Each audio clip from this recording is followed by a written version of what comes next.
Un ventre quelque peu grassouillé et des cuisses bien velues.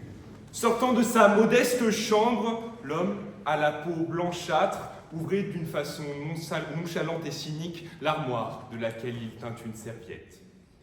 C'est avec ivresse qu'il alla traînasser son derrière bien galbé dans les couloirs menant à la nudité, là où les corps dénués de vêtements s'échangent et s'entraînent, entrent dans la sensualité, les douches pour détenus, avec pour unique poésie de douce flatulence. Ces lieux étaient loin des luxueux hammams, mais comportaient tout autant de rois et de sultans. L'homme se dirigea vers ces douches collectives. Oh oui, il sentait la chaleur remplir son corps, l'humidité effleurer sa peau. C'était d'une douceur telle qu'il en oublia presque le sexagénaire ancien maçon à sa droite qui de manière insistante se frottait le mur porteur. L'homme prit une petite savonnette à l'odeur subtile qu'il passa sur son ventre rebondi. Mince! Le savon glissa à même le sol. Il vint pour récupérer son bien, mais derrière lui, un œil externe languit doucement sur ce corps se baissant. L'homme se courbait pour ramasser, mais c'est alors qu'un index gonflé et bien peluché lui imposa un examen prostatique. Paysage désastreux, grande désillusion. Et cela, mesdames et messieurs, mais cela n'est pas la conscience. Mais non, cela est fleuri, mesdames et messieurs. Et fleuri non pas de fleurs, car la conscience n'en a cure. Non, la prison de Fleury. Là, des petites fleurs se font déraciner de leur conscience. Non, la conscience n'est pas une prison. D'abord, la prison, nous le savons, c'est un lieu où sont détenus les individus privés de liberté. Et la conscience, c'est connaître quelque chose, s'en rendre compte. Par exemple, avoir conscience que l'administration est partout, messieurs les juges. Et non, la conscience, cher contradicteur, ce n'est pas que de parler de sa vie et de comment on a trouvé le sujet Lysias, c'est bien plus profond que cela.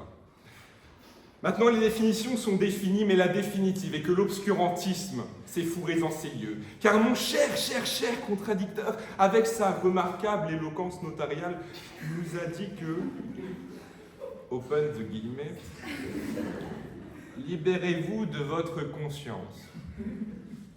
Alors, je vais vous inviter à lire Sartre et Descartes et tous les autres philosophes par la même occasion, car la conscience, tout le monde en a une. La conscience, cela nous libère. C'est le propre de la conscience. Quand on a conscience de nous-mêmes, nous nous libérons. Nous avons un point de vue bien extérieur à nous-mêmes. Tout le monde en a une. On ne peut pas se libérer de la conscience. Mais pour autant, ce n'est pas une prison. Car la conscience libère, c'est une liberté totale. Totale. Or, la prison, ce n'est pas une liberté totale. L'écho des plus grands dictateurs résonne en effet encore dans cette salle. Une phrase terrible a été prononcée. La conscience est une prison. Rappelant les heures les plus sombres de l'humanité. Mesdames et messieurs, cette phrase veut nous empêcher de réfléchir. Des livres brûlent, les pensées disparaissent.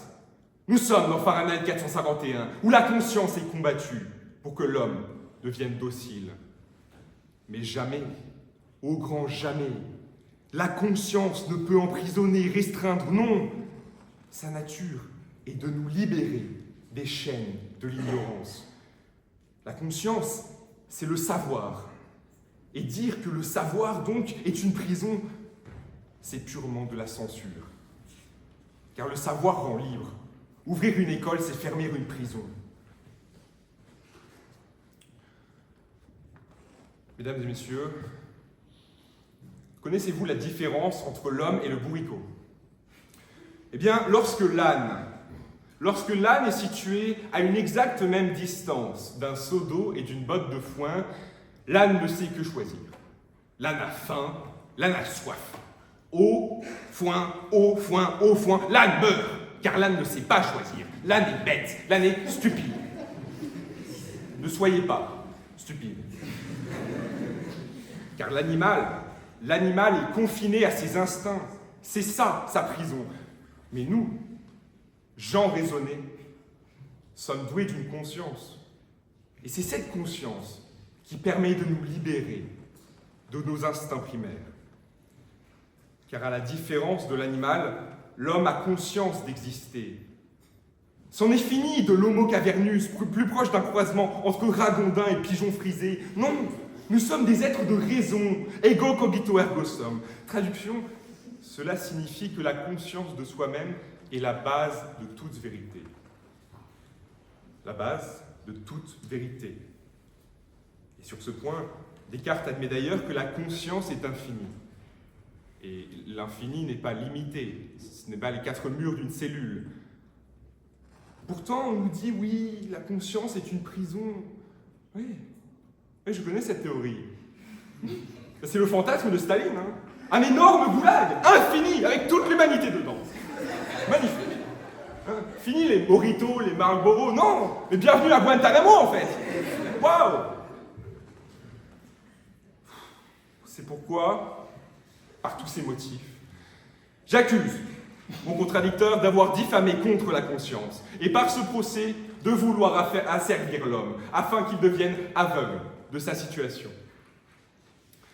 C'est alors que par l'article 38 du Code de la raison, nous demandons une condamnation à 50 heures de cours de philosophie dans lequel mon contradicteur apprendra que la seule chose qui libère l'homme, c'est sa conscience.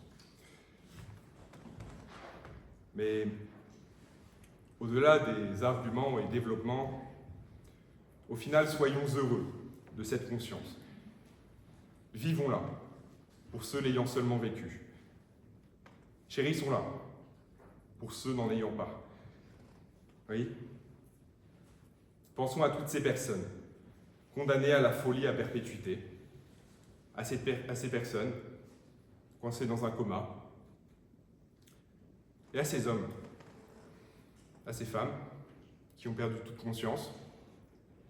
Allez leur dire que la conscience est une prison. À ces personnes que certains hésitent à débrancher. Ayez le courage. Ayez le courage de leur dire que le seul remède à leur poison, c'est ça. Osez leur dire cela en les regardant directement au fond des yeux, ces yeux livides, ces yeux sans conscience, ces yeux sans espoir, ces yeux sans vie.